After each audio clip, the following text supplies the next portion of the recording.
Hey y'all, this is TCA Gaming, and in this video we are going to be going over one of my unreleased videos. This was an exclusive that I put out there for Patreon.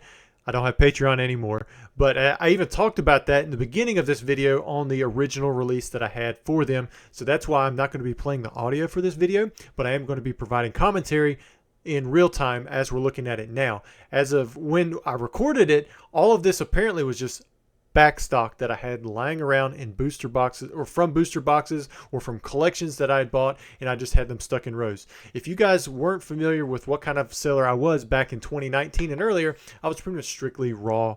I didn't do much graded. I did have some, but it really was not my focus. I had tons of listings. That's where I got the majority of my sales and start in Pokemon. I couldn't afford the grading. I did do some grading starting all the way back in 2011, but it was not the bulk of my business. The bulk of my business was buying product, breaking it down, buying collections, getting things in. Every now and then I would send cards off if they were really expensive, or if I was trying to get towards some sort of goal. And you're going to kind of see that and pick up on that in this video. So let me take my face off of here. So this was my standard background camera. I would just form a wall, and I would have a play mat, and then as the video progressed, I would create the background with some of the items that I was getting in. So you can see the very first card here is a Blastoise from base set. And again, I do apologize, we don't have the audio for the cards themselves as they're coming on screen and being pushed over to the side. But the reason for that was because I think for the first 5 minutes or so I'm talking about Patreon, and I don't have Patreon anymore. But look at this. I mean, there's a Crystal Celebi. Like, why was that sitting around in bulk? But I will say this, I used to have tons and tons and tons of just holographic cards from Wizards of the Coast. Sorry about that. I had to clear my throat, so I had to pause it.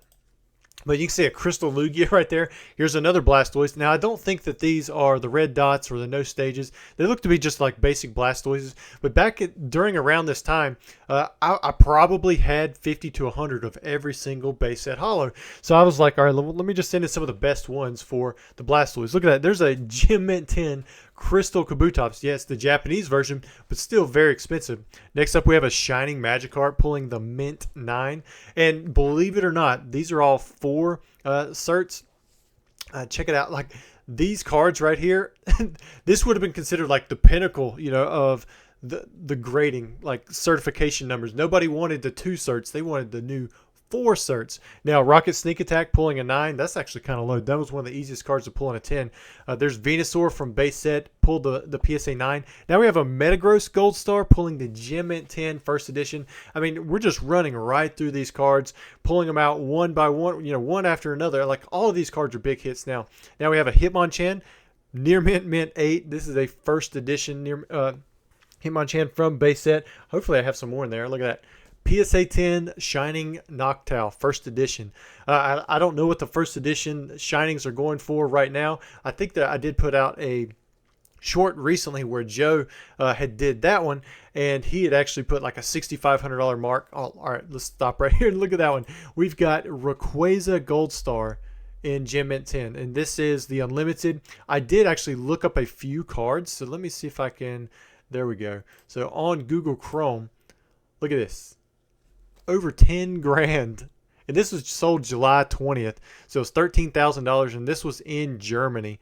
And who knows, this might have been the same one that I had right there. So I mean, we're talking about a card that was just sitting in probably a 5-row box where I had lots of other cards and holos, just because back then I used to buy Japanese lots, and the basic price I would pay was $1 for any basic holo, and then after that I might look it up. But the stuff was pretty cheap back then. We're not talking about thousands of dollars for these cards. There may be hundreds, but not thousands. And so we have this one coming in here, and it would be over 10 grand now. I mean, it's crazy to see how the market has changed so much. Looks like the media may have started over, so let me get back up there to the Rayquaza. I don't know why it started over. Hopefully that doesn't happen every time that I want to pause it. All right, there we go. All right, so there goes the Rayquaza. We have a Golem. This is from Skyridge. Pulled the 8. So I think that's the lowest grade that we have seen so far. We're sitting at the 8. On that one, Crobat pulled the 9. I'm hoping that if we had Golem, and Crobat that, and we've seen the other two. We're going to see some more. Ooh, look at that. There's the Ho-Oh pulling the 9. And these are the regular holos if you're just listening in. Another Blastoise pulling PSA 9. So we haven't got any 10s on the Blastoise. We graded, what, 5 or 6 of those. There's a Here Comes Team Rocket. Like the Rocket Sneak Attack from Team Rocket, the very first one. Man, another Blastoise in an 8. But like the Rocket Sneak Attack, usually those grade pretty easily in a 10. Man, another Blastoise pulled the 8. And some of these look like they have lower certs, so I imagine some of these may have been from some other submissions or a collection that I had picked up. You can see like there's a sticker on the backside there. We've got an Umbreon in a 9. This was one of the original Moonbreons, not the very first in Neo Discovery, but that's Skyridge. Got another Skyridge Kabutops. This is the English version there, pulling the 9. All of these cards, several $100s. Most of them, or I would say a good majority of them, are probably going to be over 1,000. Something like that. The Blaine in PSA 9 first edition. That one's not going to be, but it's still going to be very expensive. We have a Misty's Gyarados there, pulling the Mint 9 first edition, man. And these are going through almost faster than I can talk about them. Rocket Zapdos pulling the 9 first edition. All these first edition holos. That Charmeleon there is the standard secret rare version from EX Dragon, not the city or the state championships. There's Giovanni's Machamp also pulling the 9. A lot of these gym challenge cards, I would love to have another Rockets Mewtwo. A 9 set was very doable back in this time. Like, you could probably get all of these cards for less than $100 a piece. And so this is what many collectors went for instead of the 10s. And so these 9s probably sold really quickly. There's Giovanni's Gyarados, another really nice card, pulling the 9. Now we're going into the first edition base set Super Energy removal. That's pretty expensive in a 10. Even though it's not a holographic card. There we have Moltres, first edition Fossil in a 9.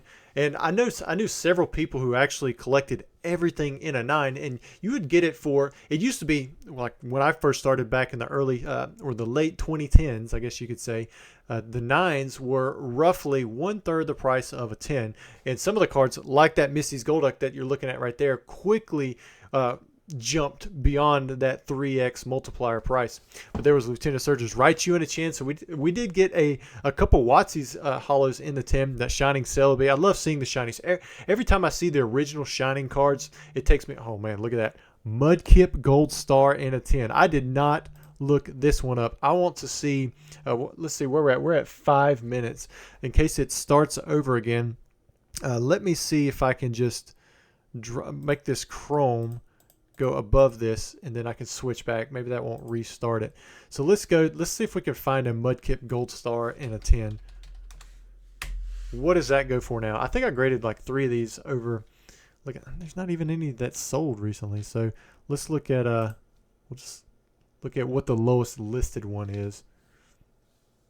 There's a Japanese version. Okay, so the lowest listed is $100,000. And I did see where somebody said that they sold a Torchic for $120K. Now, Torchic has always been like the top tier, up there, top tier gold stars. But Torchic, Mudkip, Trico, all of those were the very first gold stars that ever come out in Team Rocket Returns. But Mudkip, it's not up there with Torchic, but wow, just seeing that the lowest available is at $99,000.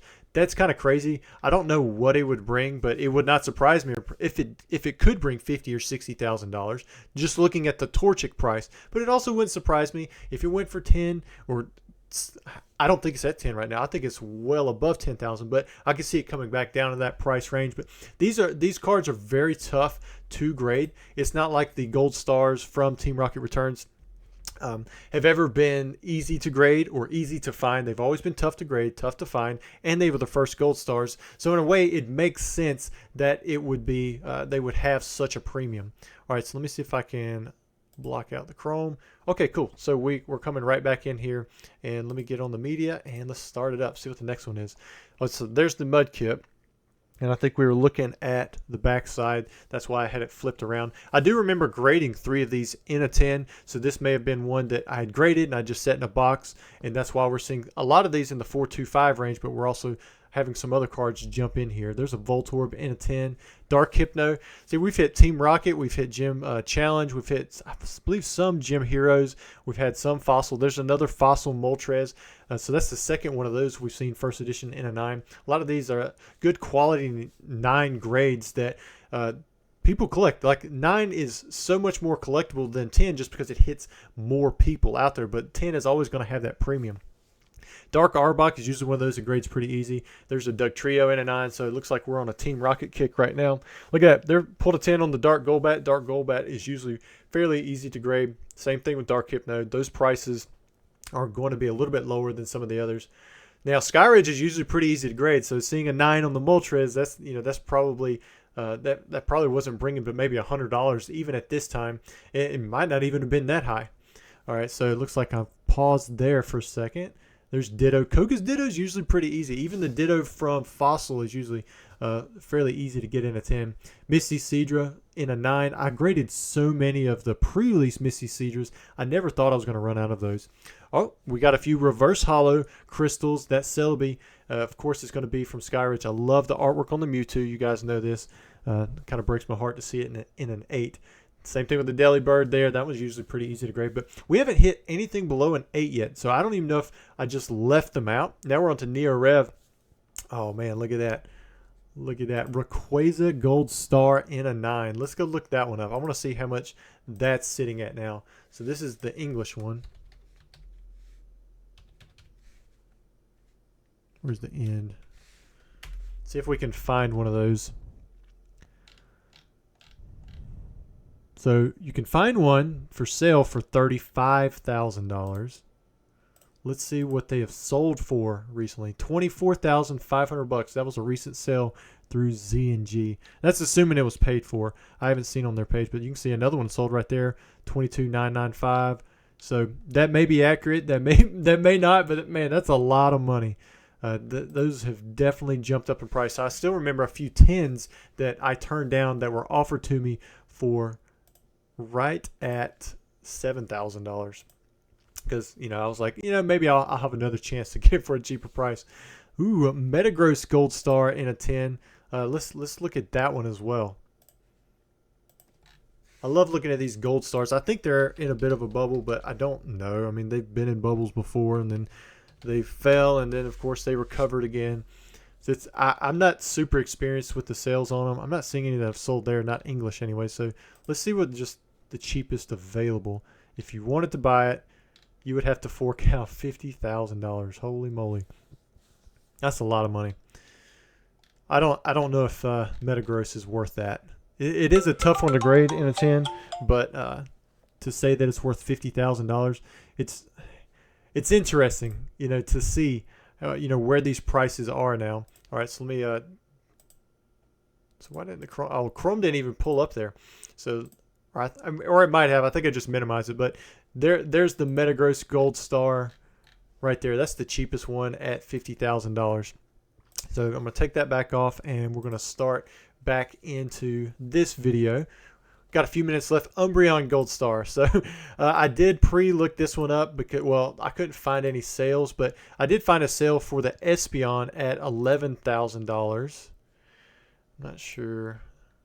There we go, at $11,000. So I would think Umbreon is usually a little bit more expensive than Espeon, so I think it's going to beat it out in terms of price overall. But yeah, still very expensive. Definitely not what it was or what it used to be. It used to be much cheaper at this time. I mean, it's always been an expensive card, but I would probably say at this time maybe around $1,000. I remember when Pokey Chloe come here, she traded me her Espeon at like a $3,000 range, and that's only been like 3 or 4 years, and it was after the original boost. Like we saw a big jump in 2019 to 2020. All right, so let's get back to playing this. So after the Umbreon Gold Star, there's the Espeon Gold Star, pulled a 7. So that one's not going to be at that 11,000 range. Look at Mew Gold Star in a 10. I didn't even see that one before when I was trying to look up some of this stuff. So Mew Gold Star in a 10. And that's the English version. English versions are just so much harder to grade. No sales. Let's look at available.